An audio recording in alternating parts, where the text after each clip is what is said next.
Welcome to Gene and Mike do the New York Times crossword. Hi, I'm Jean. And I'm Mike. And today we are doing the crossword for Saturday, August 24th, 2024. So, did you do the crossword? I did, and just looking at that date makes me realize August is almost over. Yes, indeed. Wow. Yep.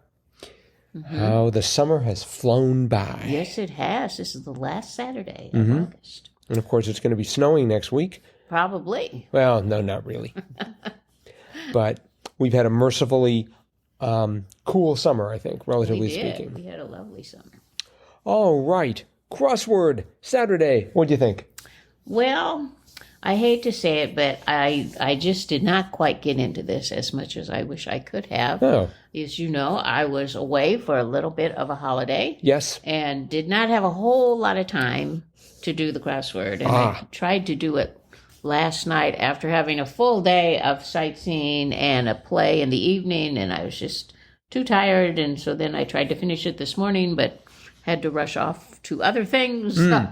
So I got most of it filled in, but then I did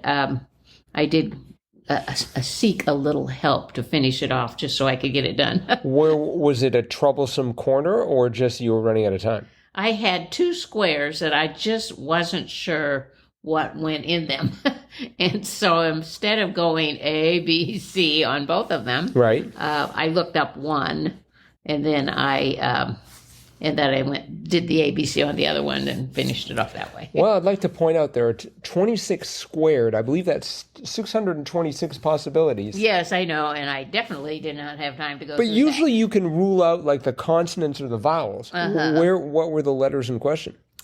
Let me see. The one I looked up was 52 across, which was blank or pop artist blank English. And I had the O in the end. Right. So, I thought, well, it could be Ron. Or it could Dawn. Be Dawn. I mean, theoretically, it could be lawn, like a lawn. Yes. But that would be rarer. I figured there are only two letters there. Two possibilities. But and then 30. Well, but no, I mean, it could have been other letters. Maybe it was a name, an unusual name, like Ion or something, or maybe I didn't have the 35 down, but I mean, I didn't know 35 down. Olympic snowboarding event? Yeah, I had big guy. So B-I-G-A. I wasn't reading it as big air because I just didn't see that. So I looked up Ron. Okay. And then where was the other one? It was,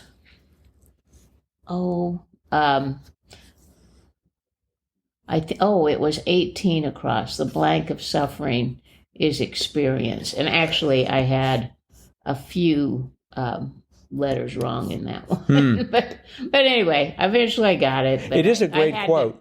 The reward of suffering is experience. Right. Harry Truman. Who ought to know? Yeah. Well, I didn't. So anyway. No. Not that you ought to know. Harry Truman ought to know. Oh, well, yes, that's true. But anyway, I eventually got it all filled in. Good, excellent. And went about my little excursion up north. So I got back in time to do the podcast. Woohoo! Yeah, I didn't have a lot of trouble with it. Although when I started, I was having a lot of trouble with it. I started off with one across, part of a Mideast capital's name. I only know one capital.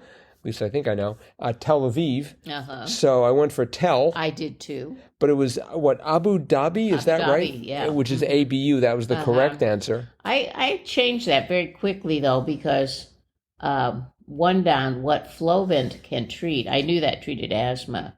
So I knew it had to be an A. So then I was like, oh, it's Abu Dhabi, yes. I sort of guessed that, but I wasn't really sure. I'm trying to think if there were any things that were sort of gimmies there. Well, many a rescue, 23 across, was mutt. And they've been using mutt, it seems, a fair amount lately. Right. So I just that sort of seemed right. And then 26 across, dope, was ass. So that gave me the MA to to hint strongly at asthma. Uh-huh. I think it's interesting they had mutt at 23 across, and then 6 down they had candidate for a forever home, and that was foster kitten. Right. So they were 2 clues related to adopting animals. And I take it you are familiar with foster kitten? I'm sorry, let me try that again. With forever home. Oh, yes, I knew that was... I'd never heard that phrase before. I knew that was related to adopting a shelter animal rather than going out and getting something from a pet store. But basically a forever home is one that you're just sort of like satisfied with and can spend your whole life in? Well, lots of times there are volunteers who will take on animals, pets, as like a foster home where they try to, especially if it's like a stray or one that they picked up off the street, they try to kind of domesticate it, try to get it used to living with a family. And then once they find somebody who really wants to adopt it, then the foster home gives it up to the forever home. And they go and they live with the family forever. Okay. I thought a forever home was referring to a type of sort of a style of home. Oh, no. That you like to live in. No. For an extended period of time. You sure? Because I did sort of idly wander and looked on the internet, which means it must be true.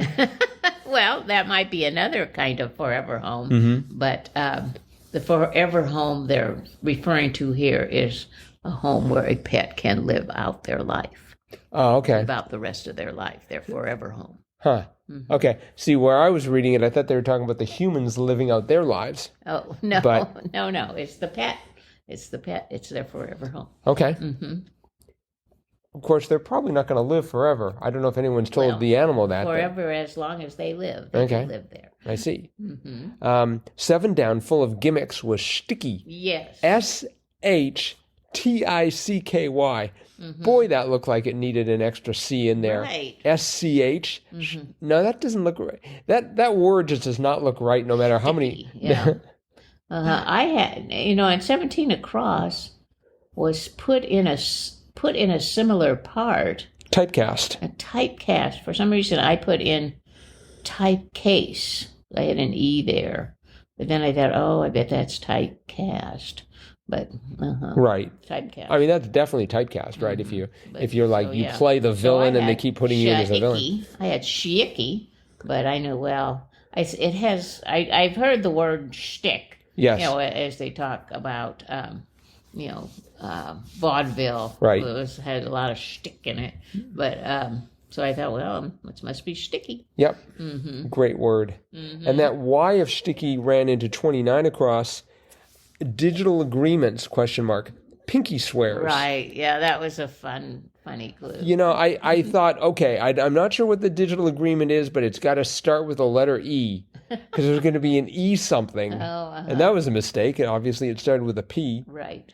And that P also ran into 29 down, headlines, ? Which was parts. Right. That was a great clue. I guess a part is sort of a line. Oh, yeah. I mean, it's definitely a line. So, there were a couple of clues like that, like 10 down. Singers do this. So, yes, boy, that took me a while, and I used to have a singer sewing machine. Let's see, what else did? 34 cross. They often roll around in the snow. So I had the word winter. And I had the I and the R, and I thought, it's winter birds. And winter, you have these birds, and for some reason they're just, cavorting about in the snow. And I managed to gaslight myself into thinking that I remember that as a childhood memory. All these birds rolling around in the snow. Turns out it was winter tires. I also have childhood memories of winter tires, more than I had. In the snow. Not getting traction in the snow. So much for the winter part of the winter tires. They were rolling. Yep. But I did like winter birds.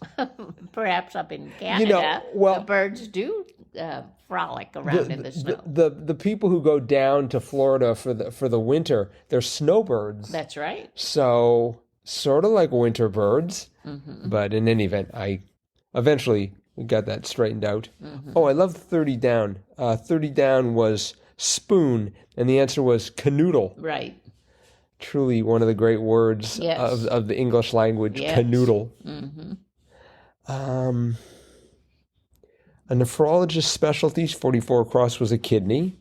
Yep. We had some other phrase lately that started with an N. It wasn't neurologist, but it was something, the meaning was totally alien. How's that for a vague description of a clue? No kidding. Started with an N. That's all I can remember, and it's just like, oh, that's what that means. But do you remember what the answer was? Nope. No. I'm gonna have to dig back through. I can kind of remember that. Yes, we did have an N word, and I don't remember the answer either. But yes, you're right. But it's kind of a vague memory. Okay, well, I feel better that neither of us, actually not that much better that neither of us remember. We're going to have to sort of dig into that. Yeah. Let's see, what else was of interest here? We had 27 across was dried meat product with a rhyming name. I love that. When they give you, in the clue, you only have to figure out half the answer. And so I had jerky, and so decided it was smoky jerky. Smoky jerky? That does not rhyme. Yes, it does. The key rhymes. It would be smoky jokey or turkey jerky, which is the correct answer. Yes, turkey jerky. I felt good about smoky jerky for a while. But I couldn't get 27 down. Small hint. I had an INGE, and I thought singe is just when you burn yourself. So it's just like, not a hint. Here's a hint. I'm going to light you on fire unless you do something. But that would be a singe, not a tinge. And I needed tinge for that. Let's see here. They had one answer that was pretty long. 21 down. Batman adversary with a stitched burlap mask. The Scarecrow. I knew that. That probably helped. And I definitely had trouble with 49 across. Vulnerable part of one's personality. I was thinking it was going to have something to do with the ego, but it was soft side. Right, yeah, soft side. And the one above it, I like that one. Affectionate way to walk, arm in arm. Yes, that was very nice. Possibly when people are not canoodling. Yeah, or maybe they are. I didn't know 24 down. The country singer with the 2012 hit Wanted, Hunter Hayes. Hunter Hayes. But as the letters started to come into play, I'm like, that's got to be Hunter. I mean, it's a country singer. So I figured there's no better name than Hunter Hayes. Right. I think they named the kid that and said, well, you may as well start learning how to play guitar, kid, because you're going to be a country star. Right. That is a great name for country star, Hunter Hayes. And did you know 8 down, drink of boiled grains with purported detoxifying effects, barley water? No, I did not. Sounds awful. I know. But I thought maybe it would end in T, T-E-A. So I had that down there at the end for a while. Because it was boiling. You were boiling oats or something, and I thought, oh, it must be some kind of tea. But nope. Water, barley water. By the way, I hope we haven't offended anyone. We probably have several listeners who are swear by barley water. Well, so perhaps it does work. I'm not saying it doesn't work, but I don't think I'd like to drink it. It doesn't appeal to me, but maybe barley water with a sufficient amount of sugar, or flavoring, sweet and low, or something like that. All right. Well, I think that's it for the crossword. Okay. But it is Saturday. That it is. Which means it's time for Jam Katwa. The Gene and Mike Crossword of the Week Award. That's right. And this is where we go back through the crosswords of the week and pick out what we deem to be the very best. And this week we picked Sunday. August 18th. For Your Amusement was the title of the puzzle. Right. By Rebecca Goldstein and Will Nediger. Yes. And it was a feat to behold, as they incorporated not only the names of many things you would find at an amusement park, many different rides and games, but they actually recreated the games within the puzzle using circled squares. Yes. So we had a tower drop. We had bumper cars. We had a roller coaster rolling through the puzzle, circled squares that spelled out roller coaster. Right. We had a water slide going diagonally down one corner. And finally, I thought the piece de resistance was the whack-a-mole in the lower right corner, where some of the moles had been whacked and others were still standing. So, yep. Amazing puzzle. A work of art. Yep.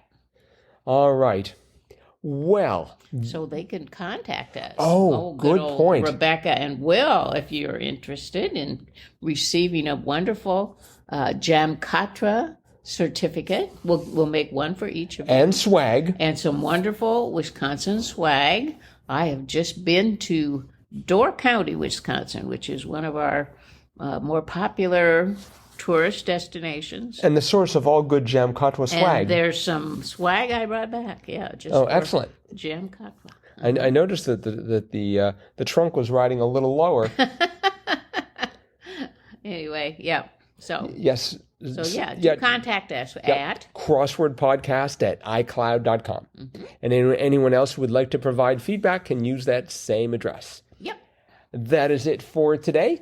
Thanks everyone for listening. We'll be back again with our cutting edge analysis of Sunday's crossword tomorrow. Bye-bye.